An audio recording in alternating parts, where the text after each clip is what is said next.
तो आज का जो टॉपिक है क्लास 10th के लिए जियोग्राफी चैप्टर सेकंड है forest and wild life resources. Resources के चैप्टर जो है फर्स्ट हम लोग पढ़ चुके हैं। नाउ स्टार्ट करते चैप्टर सेकंड। फॉरेस्ट क्या होते हैं और वाइल्ड लाइफ सेंचुरी जो है वो रिसोर्सेज के रूप में किस तरीके से काम आते हैं। इंडिया की बात करते हैं तो यहाँ पे जो सिस्टम जो है वो बायोडाइवर्सिटी का है, जिसमें क्या है कि कई सारे वन जीव और कई प्रकार के वन जो होते हैं वो इंडिया में अवेलेबल हैं। कई प्रकार के फ्लोरा और फौना जो हैं यहाँ पाए जाते हैं। फ्लोरा का मीनिंग वनस्पति से होता है और फौना का मीनिंग जीव और जंतु से होता है। तो डिफरेंट टाइप्स के जो फ्लोरा हैं फौना है वो इंडिया में अवेलेबल हैं।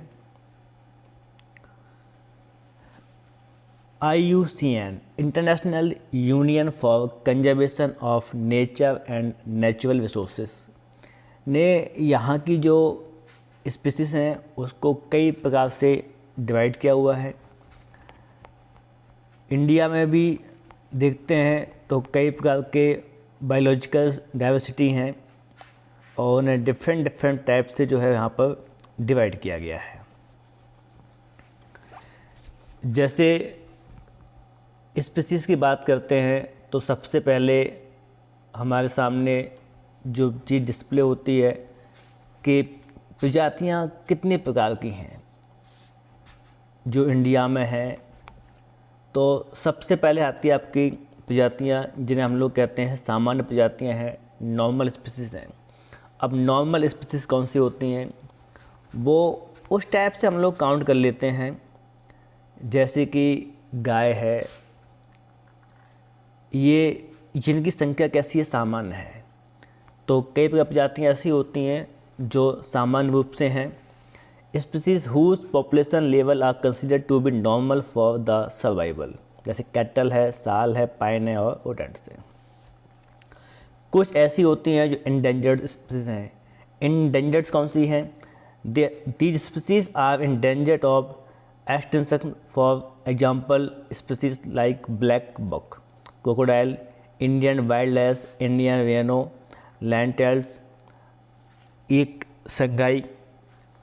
कई प्रकार के ऐसे जानवर हैं जिनकी प्रजातियां इंडेंजर्ड में हैं और कई हैं वल्नरेबल स्पीसीज़।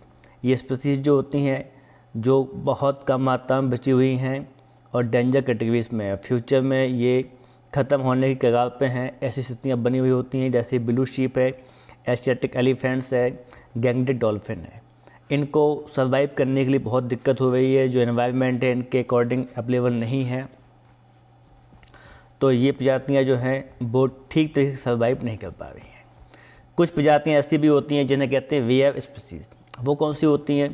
तो species with a small population में मूव इनटू इंडेंजर्ड और vulnerable categories if the negative factor affecting them continue to operate. अगर ये नेगेटिव फैक्टर्स जो हैं लगातार इनको ऑपरेट करते रहेंगे तो कुछ टाइम बाद ये स्पीसीज जो हैं वो इंडेंजर्ड में काउंटेबल हो जाएंगी। एग्जांपल की इसकी बात करते हैं तो ब्राउन बियर है, वाइल्ड एशियाटिक बफेलो है, डेजर्ट फॉक्स है और हॉर्नबिल है। फिर आपके आती हैं एंडेमिक स्पीसीज़। ये स्पीसीज़ कौन कौन सी होती हैं? These are species which are only found in some particular areas, जो किसी विशेष जगह पर पाई जाती हैं, जैसे अंडमान टील्स हैं, निकोबार पिजन्स हैं, अंडमान वाइल्ड पिग हैं, इस तरीके से। और मिथुन्स कहाँ पे हैं? अरुणाचल प्रदेश में हैं। नेक्स्ट आपका एक्सटिंक्ट स्पीसीज़। ये स्पीसीज़ इस टाइप की होती हैं जो एक्सटिंक्ट फॉर्म में लोकल एरिया या फिर उस रीजन से कंट्रीज जो उस जगह से या फिर उस कंट्री से या कॉन्टिनेंट से ख़त्म हो चुकी हैं, इस टाइप की जो हैं वो पाई जाती हैं, जिन्हें कहते हैं विलुप्त प्रजाति, जैसे एशियाटिक चीता। नेक्स्ट बात करते हैं क्या नेगेटिव फैक्टर्स हैं। तो excessive consumption of natural resources for fulfilling human need. व्यक्ति अपनी रिक्वायरमेंट्स को पूरा करने के लिए करता क्या है कि वो रिसोर्सेज को अधिक यूज करता है। इस तरीके से क्या होता है, जैसे रबड़ के इस्तेमाल करने के लिए, मेडिसिन्स के लिए, लीव्स के लिए, फूडर्स के लिए, फ्यूल के लिए, तो अधिक यूज करने का रिसोर्सेज जो हैं वो जंगल से ख़त्म होते जा रहे हैं। The expansion of railway line को बिछाने के लिए या कॉमर्शियल काम करने के लिए, इंडस्ट्रीज़ को या माइनिंग को एक्टिविटीज़ करने के लिए या रिसोर्सेज को बहुत अधिक मात्रा में यूज करते हैं। इसकी वजह से धीमे धीमे क्या होता है, जंगल जो हैं समाप्त होते जा रहे हैं। और जंगल समाप्त होने से क्या हो रहा है कि जो प्रजातियां हैं और वन की और जीव जंतुओं की, वो धीमे धीमे विलुप्त होती जा रही हैं, क्योंकि वो इंडेंजर्ड कंडीशन में हैं। और सेम प्रोसेस में अगर ये एक्टिविटी चलती रहती हैं तो धीमे धीमे ये प्रजातियां विलुप्त हो जाएंगी। तो करना क्या है, करना है कंजर्वेशन, संरक्षण करना है इनका, किसका, फॉरेस्ट का और वाइल्ड लाइफ का।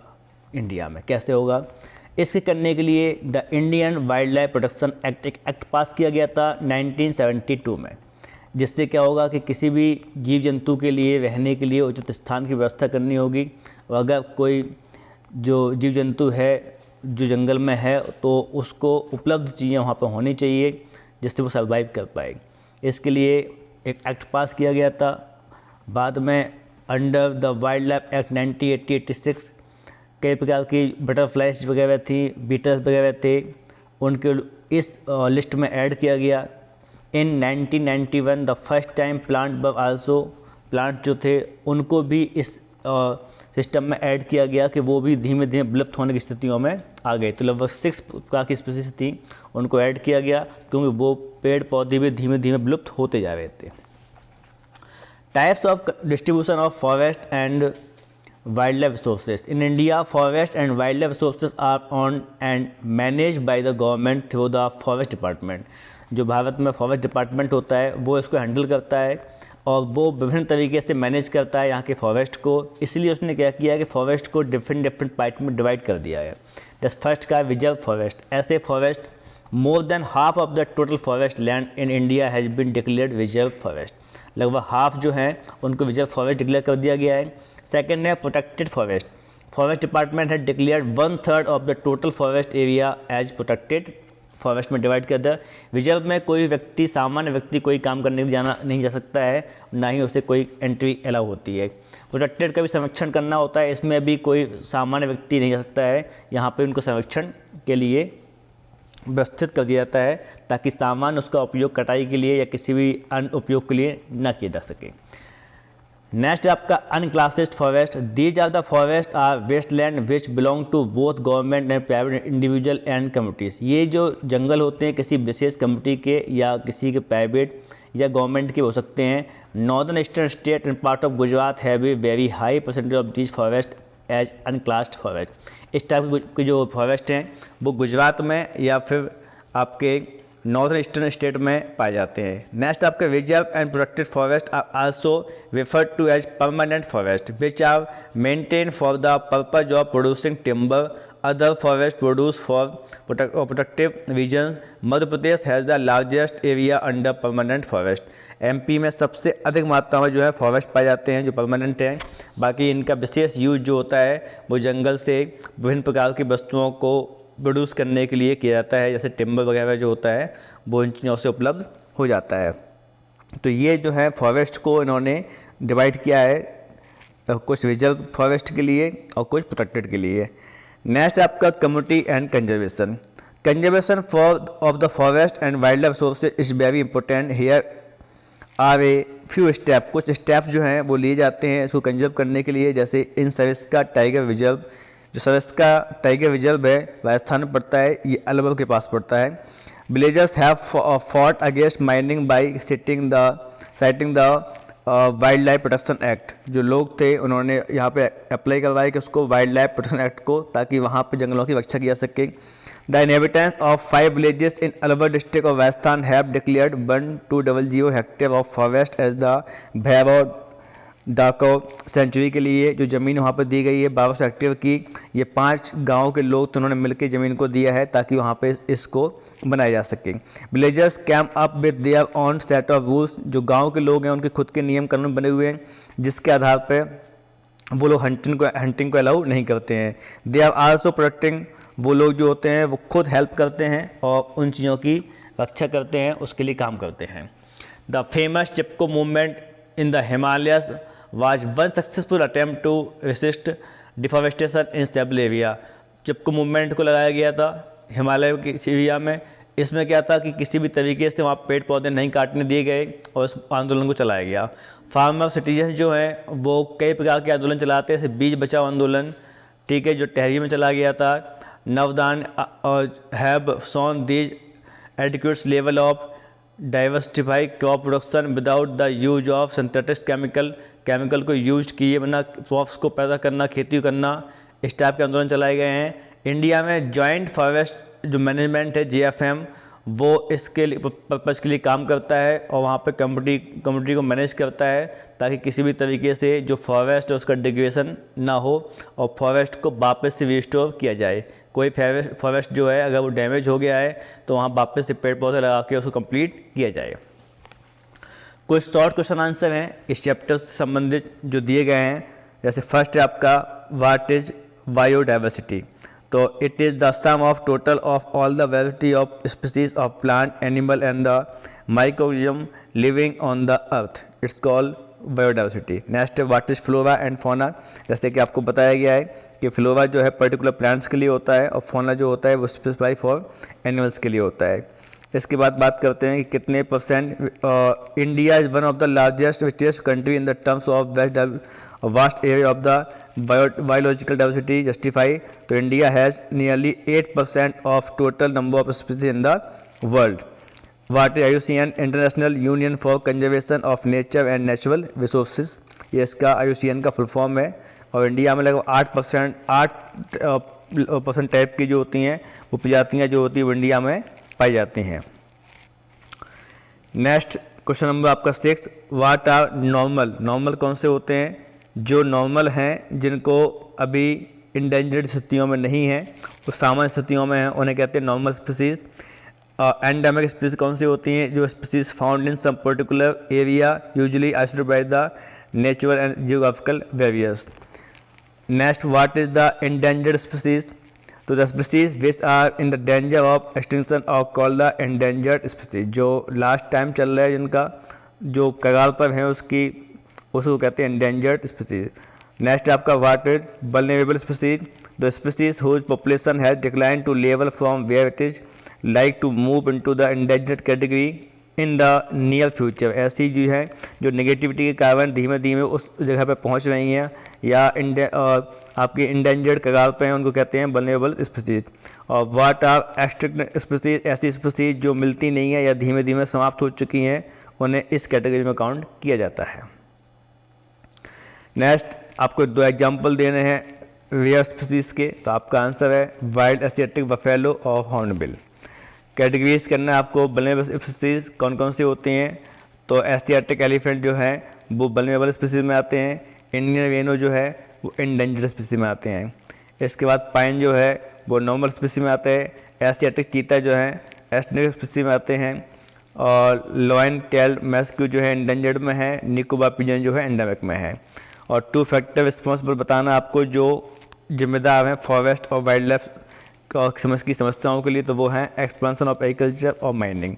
अधिक मात्रा में माइनिंग के बढ़ने के कारण या अधिक मात्रा में खेती के प्रसार बढ़ाने के कारण खेती ज़मीन के लिए भी ये फैक्टर्स होते हैं, क्योंकि जंगल को काटना पड़ता है तभी वो जो है एग्रीकल्चर के लिए फील्ड को निर्माण कर पाते हैं या उसको बना पाते हैं। इसलिए जो है ये 2 फैक्टर्स हैं जो रिस्पॉन्सिबल हैं डेवलपिंग किसके फॉरेस्ट के लिए और वाइल्ड लाइफ के लिए।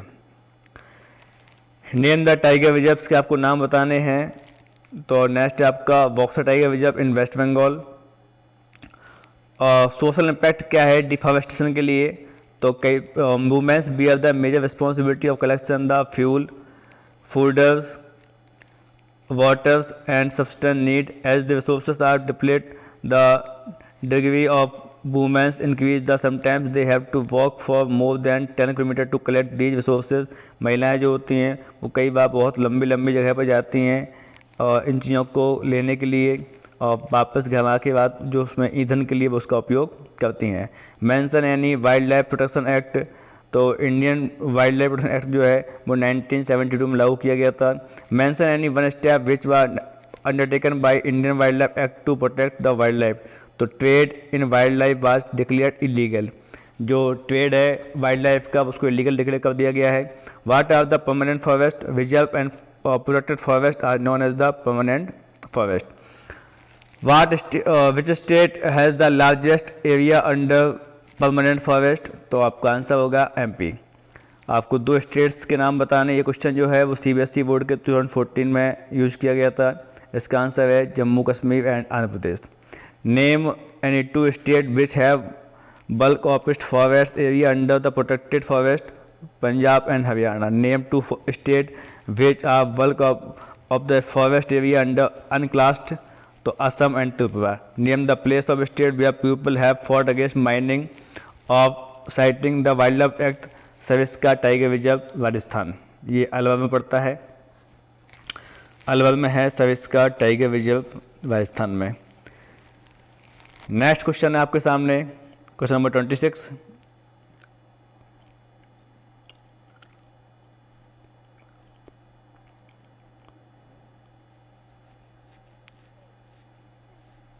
What is Chipko movement? तो it was a movement launch by the people of Himalayas against the deforestation के खिलाफ जो था, इस मूवमेंट को लागू किया गया था। Name of any 2 farmer citizens group which have shown the adequate levels of diversified crop production without use of synthetic chemicals are possible and economically viable. तो बीज बचाओ आंदोलन और Navdhan Andolan. What is GFM? तो GFM का full form क्या होता है? Joint forest management movement launch to manage and restore degrade forest by involving the local communities को उपयोग करके ये वहाँ पे जंगल को मैनेज करते हैं जो वहाँ पे डैमेज हो चुके होते हैं। Name the state which have first to pass GFM revolution, तो आपका आंसर है उड़ीसा। ये क्वेश्चन जो है वो CBSE बोर्ड के 2014 में पूछा गया था। Name any 4 movement which war launch by local communities के द्वारा जो मूवमेंट चलाए गए थे वो कौन कौन से हैं? चिपको मूवमेंट है, बीज बचाओ आंदोलन है, नर्मदा बचाओ आंदोलन है और भैरव देव डाकड़ जो है वो मूवमेंट है। नेक्स्ट क्वेश्चन जो है ये आपके क्वेश्चन वो हैं जो आपके NCERT बुक के पीछे दिए होते हैं एक्सरसाइज बुक में, उसके छोटे क्वेश्चन आंसर जो हैं वो बैक साइड में आपको दिए गए हैं। नीड है अगर आपको तो आप इन क्वेश्चन को जो है वो सॉल्व कर सकते हैं। Which are these statement is not a valid reason for the depression of flora and fauna. इसका सही आंसर है grazing and fuel wood collection. Which of the following conservation studies do not directly involve community participation? इसमें सही आपका answer है demarcation of the wild life sanctuaries. ये question जो है वो बुक के पीछे एक्सरसाइज में है वो दिए हुए हैं। उसके ये दोनों जो क्वेश्चन थे वो मल्टीपल चॉइस क्वेश्चन है आपके फर्स्ट और सेकंड। वन्य जीवों को समस्याएं जो हैं विभिन्न तरीके से होती हैं, जैसे बनाओ कि हम लोग कटाई कर देते हैं या इंडस्ट्रीज को लगाते हैं या फिर हंटिंग करते हैं। नेक्स्ट क्वेश्चन है ये, इसमें मैचिंग करना है एनिमल्स को कि वो एनिमल्स जो हैं वो किस कैटेगरीज में हैं। जैसे कि ब्लैक बक है, एशियाटिक एलिफेंट है, अंडमान वाइल्ड पिग है, हिमालयन ब्राउन बियर है और पिंक हेड डक है। अब वो किस से जो है मैच करती है? एक्सटिंक्ट में आती है, रेयर में आती है, इंडेंजर्ड में आती है या वल्नरेबल में आती है या पे एंडेमिक में आती है। तो नेक्स्ट जो है टेबल में उसको मैनेज किया गया है। जो ब्लैक बक है वो इंडेंजर्ड स्पीसीज में आती है, एशियाटिक एलिफेंट है वो वल्नरेबल में आता है, अंडमान वाइल्ड लाइफ पिग है वो एंडेमिक में आता है और हिमालयन ब्राउन बियर जो है वो रेयर स्पीसीज में आती है और पिंक हेड डक जो है वो एक्सटिंक्ट में आती है। इस तरीके से उनको मैनेज करके मैच किया गया है। ये किस किस टाइप की, ये जरूरी नहीं होता है कि जो आपके सामने जो आंसर दिए गए हैं यही आपके एग्जाम में हो, बस इस टाइप से इनको मैनेज कर सकते हैं कि कौन कौन सी जो है स्पीसीज किस टाइप में होती हैं। जैसे देखो नेक्स्ट क्वेश्चन नंबर 3 दिया गया है, इसमें फॉरेस्ट को बताया गया है कि फॉरेस्ट को 3 टाइप के होते हैं। पहला क्या है? Reserve forest, second protected forest और थर्ड आपका अनक्लासिफाइड फॉरेस्ट। तो अब फर्स्ट में देखिए आप लिखा हुआ है other forest and wasteland belonging to both government and private individual and communities. Second है forest are regarded as most vulnerable as the conservation of forest and wildlife resources is concerned. Next, forest land are protected from any further depletions. इनको match करना है तो first का जो answer होगा वो second होगा, रिजर्व फॉरेस्ट सेकंड है। Forest are regardless as forest vulnerable as far as the conservation for forest and wildlife sources is concerned. First का जो आंसर है वो सेकंड है, सेकंड का जो आंसर है वो फर्स्ट है, और सॉरी थर्ड है, और आपका जो थर्ड का आंसर वो क्या है, फर्स्ट है। नेक्स्ट आपको कुछ शॉर्ट क्वेश्चन आंसर दिए गए हैं 30 वर्ड्स में कि डाइवर्सिटी क्या होती है और वो क्या इंपॉर्टेंस है। तो diversity refer to the variety of life form found on earth. It is a measure of variation at the ecosystem species and generic level. Biodiversity is abundant in tropical area. Tropical area cover 10% of the Earth's surface, but they host 90% of world's species. Contribution of biodiversity in human lives. Agriculture, a variety of plant species meet our need for food. Its contribution to business and industries, leisure activities and ecological process. तो ये जो है इस question का answer है diversity का, और वो कैसे इम्पोर्टेंट है ह्यूमन लाइफ्स के लिए। नेक्स्ट जो पॉइंट आपको दिया हुआ है इसी का क्वेश्चन नंबर सेकंड है।